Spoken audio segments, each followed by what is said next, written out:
that you wrote, you said you cannot support the $3.5 trillion bill until you get, quote, greater clarity on why that amount is necessary. Most of your colleagues have been trying to give you that clarity over the past couple of weeks since you wrote that.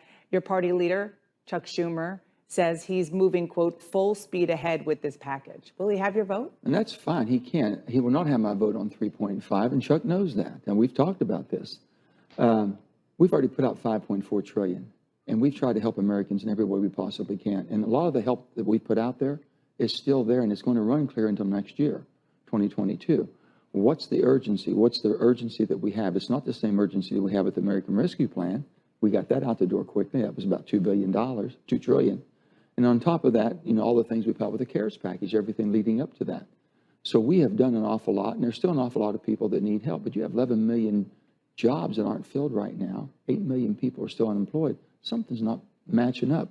Don't you think we ought to hit the pause and find out the vulnerability that we have, Dana, right now? We don't know what happened with this COVID. It's awful coming back the way it is with a vengeance. We don't know about inflation. We know it's running rampant right now. I can tell you in West Virginia, inflation's running rampant. And on top of that, the challenges we're going to have, geopolitical challenges. Shouldn't we be prepared? So I want to ask you about a lot of that, but are you saying it's the price tag, it's the timeline, both? It's the urgency. Do we have the urgency to do what they're wanting to do in such a quick period of time? But can you be specific? Okay, let's talk about the dollar sign. Yeah. Do you have a specific number in mind? Here's a number you should be getting to. First of all, I have agreed to get on to the reconciliation because that's the time for us to make financial adjustments and changes.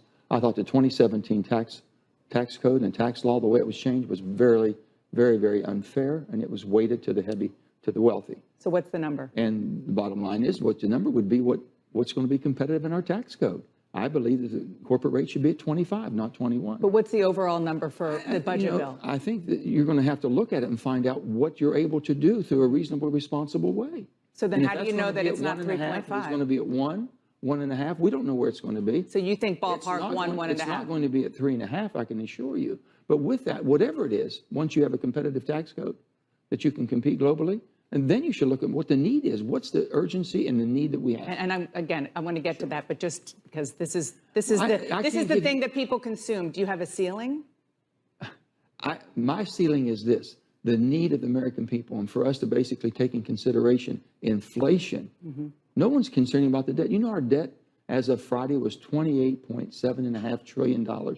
And we're not even talking about that. No one's talking about that. You just said 1.5. It sounds like 1.5 I'm just saying that basically, well, I've looked at the numbers. If we have a competitive tax code from a non-competitive, it doesn't help the working person that was done in 2017, that's in the 1.5 range, okay? If that's where it is, shouldn't you be looking at what does it take now to meet the urgent needs that we haven't already met? Okay, so let's talk about how this would be paid for. The White House Chief of Staff, Ron Klain, told me on this show last week that you are, quote, very persuadable on this budget bill because he says it will be paid for. It won't add to the debt. It won't add to inflation. Well, if you're paying for it with inflated numbers from the standpoint, is the tax code, the numbers that they're wanting to pay for it and the tax changes they want to make, is that competitive? Does it keep us competitive or not? I believe there's some changes made that does not keep us competitive. Meaning don't increase taxes on corporations? I want to increase taxes on corporations. I've spoken to corporations. So what specifically are you saying? I want the wealthy to pay their fair share. But if you're up higher to the point to where you are that can be competitive globally, then it's going to be counterproductive. Everyone's looking at this in a whole complete different way than I think maybe I am or other people, or other people are just keeping quiet. The bottom line is, do we have the urgency to spend another $3.5 trillion right now? The most urgent thing that we have to do is get the bipartisan infrastructure bill that's gone left unattended for over 30 years, deferred maintenance throughout every part of our nation. That's the one. The president went out and campaigned on that. That's his bill. We worked it in a bipartisan way, got 19 Republicans to vote for it. That's the bill that should go out and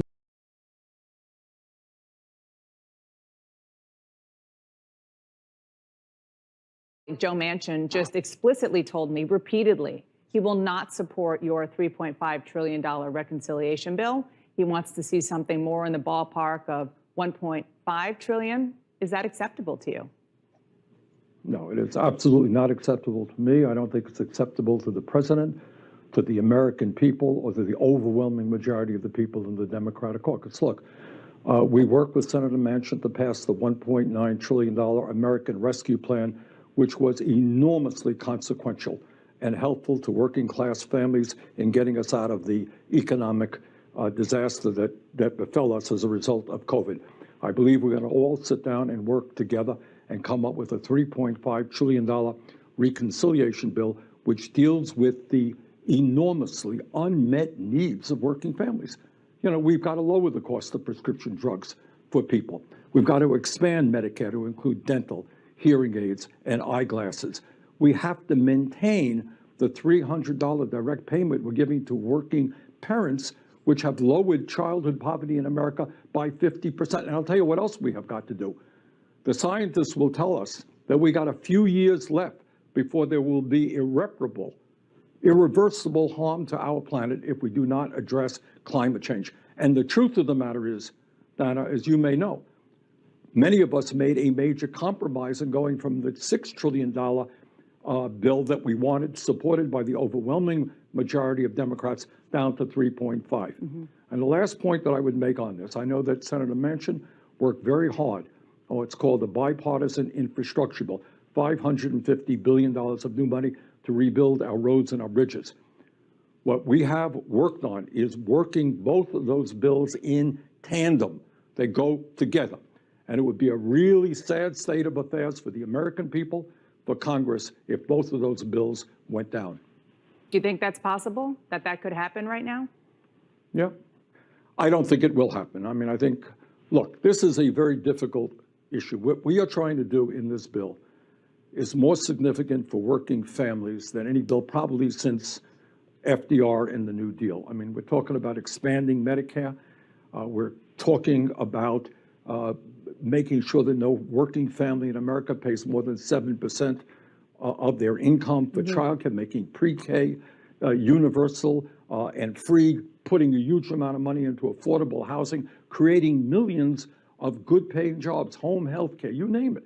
This is a consequential bill. It is hard to put a bill like this together. At the end of the day, I believe we will. Okay, and I want to ask you about more of the substance in a second, but the other thing that Senator Manchin is opposed to is the timeline. Chuck Schumer wants to have a draft of this reconciliation bill done by Wednesday. The House Speaker committed to holding a vote by September 27th. He said that's not going to happen, full stop. Are you willing to give it more time? Well, I mean, a few days here or there, it doesn't matter, but there is a sense of urgency. And the sense of urgency is that we live in a country today where the wealthiest people and the largest corporations are doing phenomenally well, while working class people are struggling all over this country in terms of health care. You know, you got 90 million people uninsured or underinsured. People can't afford to pay prescription drugs, can't afford to send their kids to college. Kids are leaving school deeply in debt. You got almost 600,000 people in America who are homeless today. And you got the climate crisis. You know, Oregon is burning, California is burning, Siberia is burning. You know, people are dying in floods in New York City, unprecedented rainfall.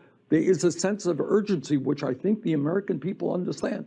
And what they want is finally, maybe, just maybe, the Congress of the United States will act for them and not just for the wealthy campaign contributors and the rich and the powerful, who, by the way, are pouring huge amounts of money. The drug companies, the insurance companies, fossil fuel industry, huge amounts